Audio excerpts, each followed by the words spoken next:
वे बेटा बेटी नू समझ ले, वे पाल पोस के छोड़ दिए, कोई किसी का नहीं है।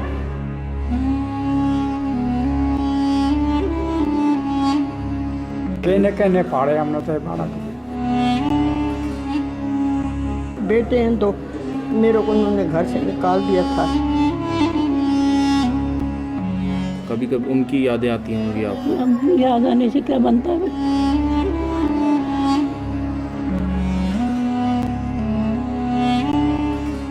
मैं यहाँ ठीक हूँ।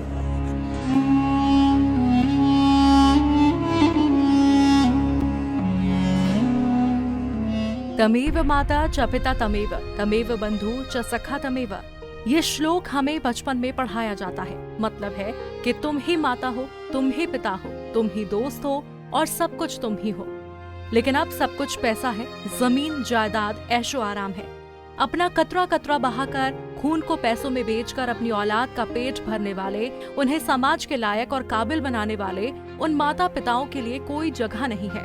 बुजुर्ग होने के बाद उनकी जिंदगी एक डिस्पोजल की तरह हो जाती है, जिसे इस्तेमाल के बाद कचरे में फेंक दिया जाता है। जब बुढ़ापे में माँ बाप बोझ बनने लग जाएं, तो उस बोझ को वृद्धाश्रम की दहलीज पर फेंक कर चले आते हैं और ये तक कह देते हैं, तुमने हमें 9 महीने पेट में रखा और बदले में हमने तुम्हें 40 साल रखा, अब बहुत है। वे बेटा बेटी नू समझ ले, वे पाल पोस के छोड़ दिए, कोई किसी का नहीं है।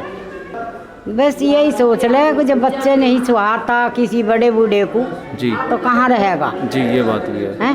यहाँ पे आप खुश हैं? खुश है भैया, जब और का जब औलाद ने फेंक दिए तो खुश ही हैं हम तो। चेहरे पर शिकन, आंख में आंसू और मन में एक उम्मीद लिए फरीदाबाद के ताऊ देवीलाल वृद्धाश्रम में बैठे ये बुजुर्ग सोच रहे हैं, उनका बेटा कब उन्हें अपने घर लेकर जाएगा। वृद्धाश्रम की चौखट के बाहर देखते देखते आंख पथरा गई, लेकिन बेटे अपने माँ बाप को यहाँ से ले जाना तो दूर, हाल तक नहीं पूछने आते। मैं आई थी 29 मार्च को। 29 मार्च लॉकडाउन में आई थी। और आपकी फैमिली के बारे में कुछ बताएंगे आप? फैमिली क्या, बेटे हैं 2। वो कहाँ रहते हैं? यहीं 2 नंबर में रहते हैं। 2 नंबर में रहते हैं फरीदाबाद में। उनका बिजनेस है? नहीं, वर्कशॉप में काम करते हैं। 1 के 3 स्टैंड डले हुए, उसने काम छोड़ दिया, केबल पे करता था।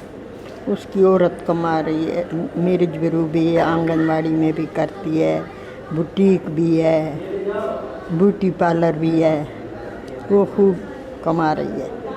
और जो मेरा लड़का है ना, वो घर का बावर्ची बना बैठा है। घर में इतना मांस मछली मीट मेरा पोता बनाता है।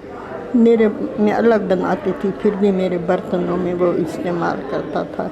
रात को हुक्के पीना, टेटू बनाता है।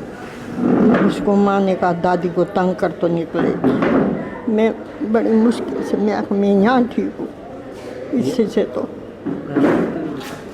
घर वालों से आपकी बात होती है? वो आते हैं? अपने मेरे को उन्होंने घर से निकाल दिया था। इस वृद्ध आश्रम में 80 से ज्यादा ऐसे बुजुर्ग रहते हैं जिन्हें उनके ही बेटों ने घर से धक्का मारकर बाहर निकाल दिया है और अब जिंदगी के आखिरी सफर में उनका वृद्धाश्रम ही सहारा है।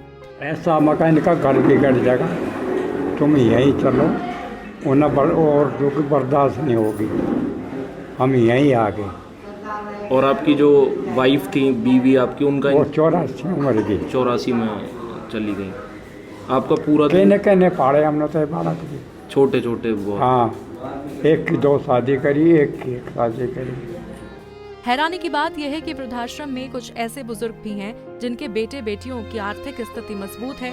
कोई डॉक्टर है तो कोई इंजीनियर, तो कोई विदेश में नौकरी कर रहा है, लेकिन बस उन्हें अब माँ बाप बोझ लगने लगे हैं। अरे यही है, 2 बेटे हैं। वो क्या करते हैं? जवाहर कॉलोनी में, एक बेटा बाहर रहता है, विदेश। विदेश में रहते हैं? कौन सी जगह है, कुछ पता है विदेश में? पहले तो नाइजीरिया था, अब दुबई में। दुबई में। कभी कभी उनकी याद आती होगी, उनकी यादें आती होंगी आपको? अब याद आने से क्या बनता है। लॉकडाउन में जब कमाई का जरिया बंद हुआ तो कुछ बेटों ने छटनी करते हुए परिवार से अपने बूढ़े माता पिता को निकाल दिया, क्योंकि वो अब उनके लिए केवल एक खर्चा है।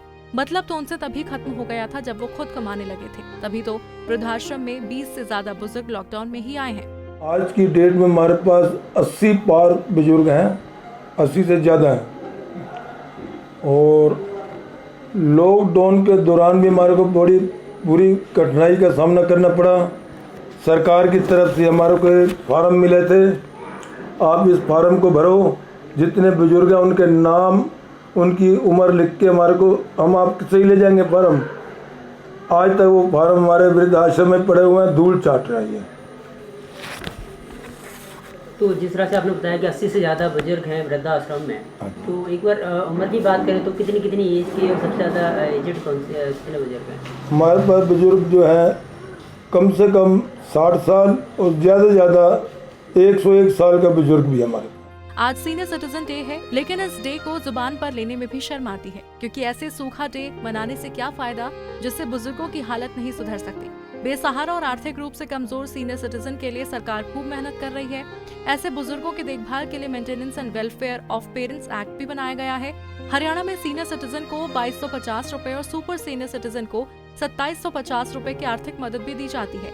लेकिन जिंदगी के आखिरी लम्हों में इंसान को पैसे नहीं, वो प्यार चाहिए जो सिर्फ अपने दे सकते हैं। एक टाइम का खाना ना मिले चलेगा, लेकिन परिवार के सदस्य उसके साथ कुछ वक्त बिता लें तो यकीन मानो उसे जिंदगी भर भूख नहीं लगेगी।